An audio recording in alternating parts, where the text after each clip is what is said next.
the Bodhisattva with universal eyes. Thereupon, the Bodhisattva with universal eyes, who was in the assembly, rose from his seat, prostrated himself with his head at the feet of the Buddha, circled him thrice from the right, bowed down upon his knees, brought together his two palms with crossed fingers, and said, "O world-honored one of great compassion, may you teach all bodhisattvas of this assembly, and also all future living beings in the period of the Dharma's termination, how a bodhisattva should think rightly, where his mind should abide when he practices gradual self-cultivation, and what expedients an unenlightened living being should use to secure his awakening. World-honored one, if these living beings do not know the correct expedient method and do not think rightly, they will be confused and stupefied when they hear about how the Buddha expounded this samadhi, and will be unable to be awakened to complete enlightenment. Will you be compassionate enough expediently to expound a method for our benefit and for that of future living beings in the period of the Dharma's termination?" After saying this, he again made the same prostration and the same request for a second and third time. Thereupon, the world-honored one said to the Bodhisattva with universal eyes, "Excellent, excellent, virtuous man! It is good that for the benefit of bodhisattvas and future living beings in the period of the Dharma's termination, you are able to ask about the Tathagata's method of gradual self-cultivation, in how to think correctly and where to abide, and about the expedient expounding of various methods of practice. Listen attentively to what I now tell you." The Bodhisattva with universal eyes was filled with joy upon hearing this. He and the assembly kept silent to hear the teaching. The Buddha said, "Virtuous man, all newly initiated bodhisattvas and future living beings in the period of the Dharma's termination, in quest of the Tathagata's pure mind of complete enlightenment, should hold the right thought in order to keep from illusions. First, practice the Tathagata samatha by strictly observing the prohibitions of sila, providing accommodation for fellow practicers, and sitting in meditation in a quiet hall. You should always think, my body is a union of 4 elements.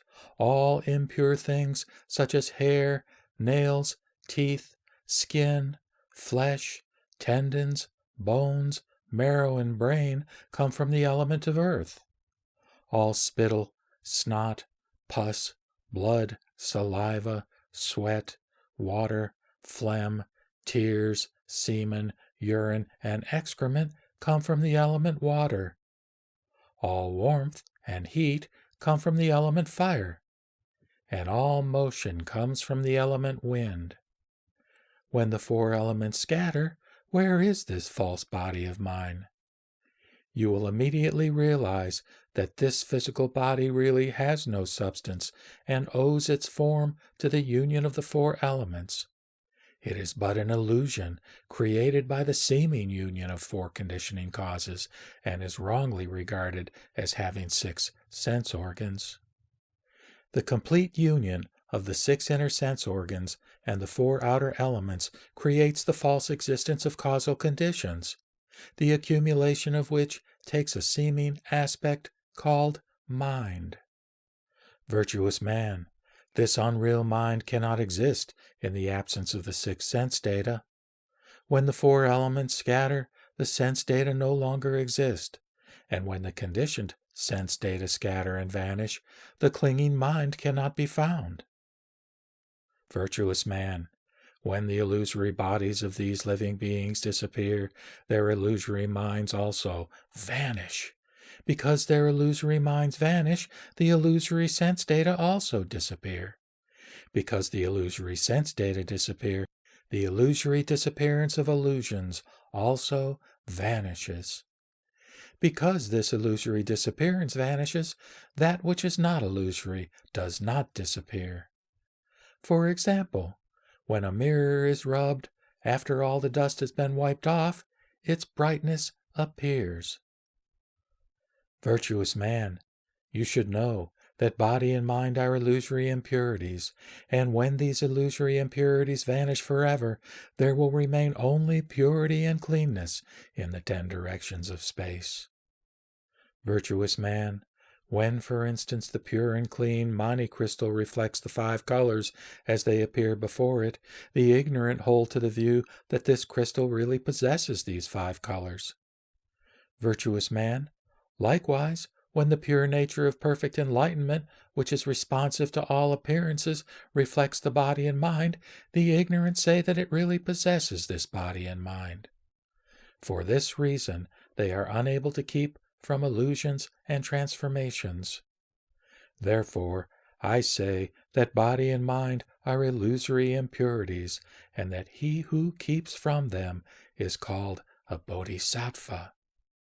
When objective impurities are eradicated and subjective wisdom that avoids them is eliminated, there are also neither the Bodhisattva confronting impurities nor the one calling him by that name.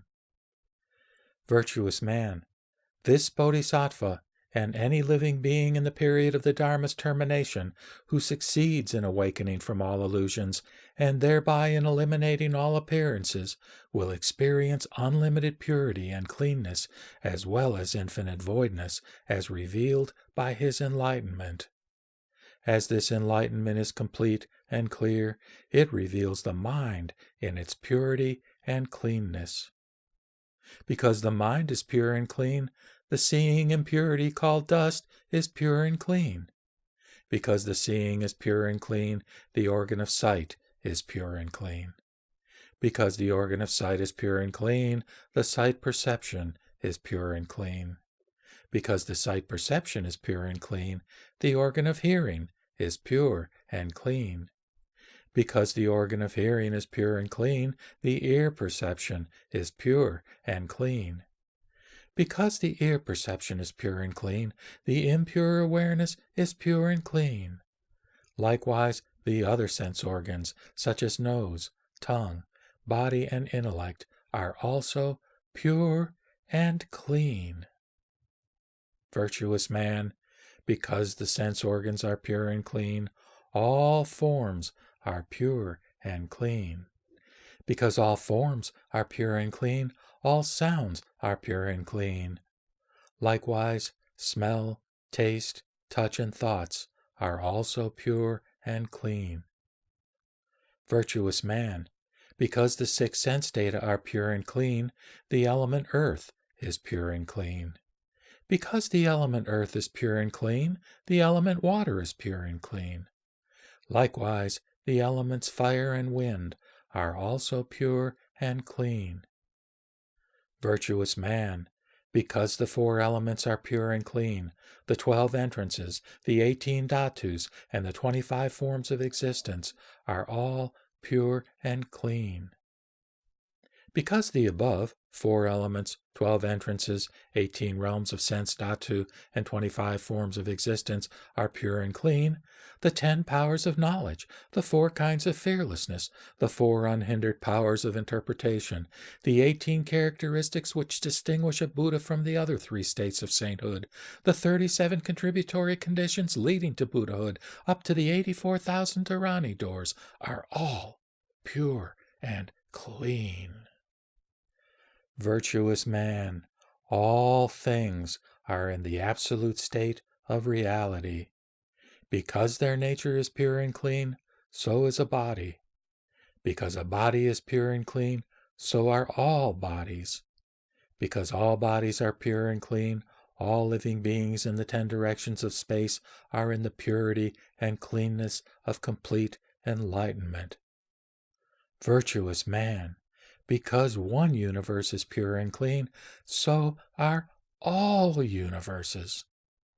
Because all universes are pure and clean, all things within them, in the past, present, and future, are pure, clean, and unchanging in their universal condition.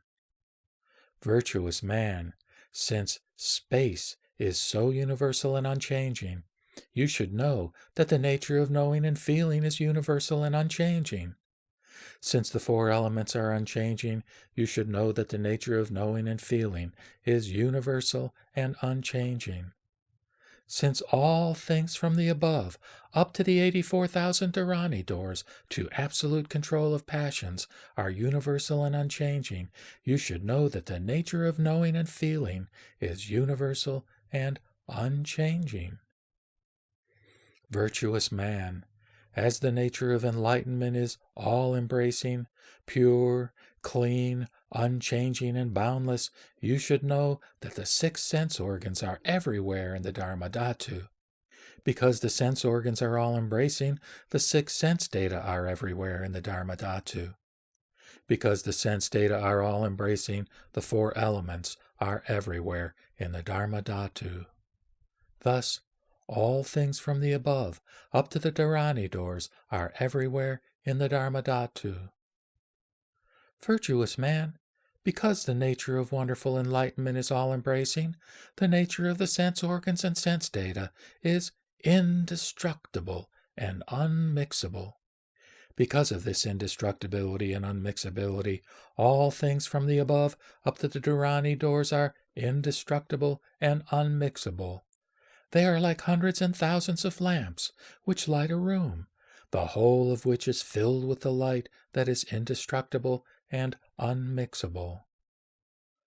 Virtuous man, you should know that in his realization of enlightenment, a bodhisattva neither ties himself to nor frees himself from a doctrine or dharma, neither dislikes birth and death nor likes nirvana, neither respects those observing the precepts nor hates those breaking them, and neither respects experienced practitioners nor slights beginners.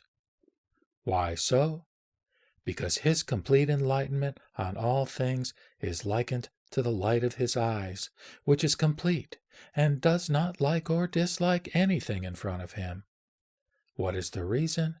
Because this light is non-dual, neither liking nor disliking anything.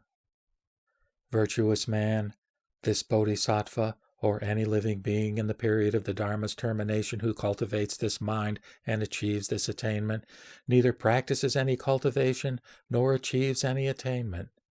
In the Buddha realms, as uncountable as sand grains in the Ganges rivers, which are as innumerable as hundreds, thousands, tens of thousands, and hundreds of thousands of amsayakas, even universal illuminating complete enlightenment in its non-dual nirvanic condition is still like a flower in the sky, aimlessly rising and falling, because it is neither enlightenment itself nor something apart, and is neither bound nor liberated.